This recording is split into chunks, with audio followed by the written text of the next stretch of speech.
Adik ipar kuak momen Najwa Shihab ambil keputusan berat lepas kepergian suami, Tasbih jadi saksi. Rifki Sjarif Assegaf, adik almarhum Ibrahim Assegaf menceritakan bagaimana setianya Najwa Shihab mendampingi suami di detik-detik terakhir. Diketahui jika Ibrahim Sjarif Assegaf meninggal dunia, Selasa, 20 Mei 2025, karena sakit. Selama 6 hari, Ibrahim Sjarif Assegaf menjalani perawatan di rumah sakit. Adapun Rifki mengungkap Ibrahim Assegaf menderita penyakit gula sejak lama. Dalam melawan penyakitnya, Ibrahim Assegaf selalu mengimbanginya dengan melakukan olahraga intensif.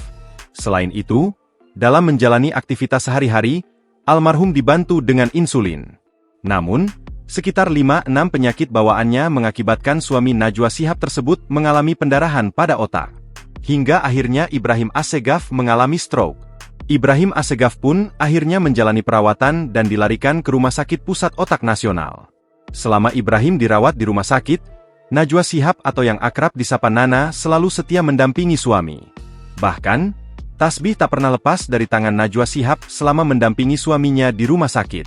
Sekali pernah pulang tapi setiap hari ada di rumah sakit kita minta pulang gak mau.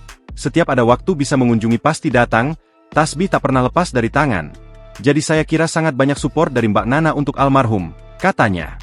Setelah sekitar 6 hari menjalani perawatan, dokter menyatakan bahwa tidak ada tindakan lain yang bisa dilakukan, termasuk bantuan alat-alat medis untuk menyembuhkan Ibrahim.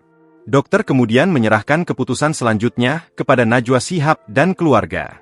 Dengan hati tabah, Najwa Shihab bersama keluarga memutuskan untuk melepas Ibrahim kembali ke Yang Maha Kuasa. Rifki melihat sosok Najwa Shihab sebagai pribadi yang sangat kuat dan tabah, karena setuju untuk mengambil keputusan melepas sang suami kembali ke pangkuan Tuhan.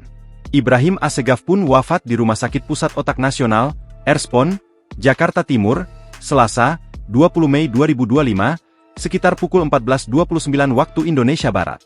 Almarhum wafat dalam usia 54 tahun dan kini telah dimakamkan di TPU Jeruk Purut. Download Tribun X sekarang. Menghadirkan lokal menjadi Indonesia.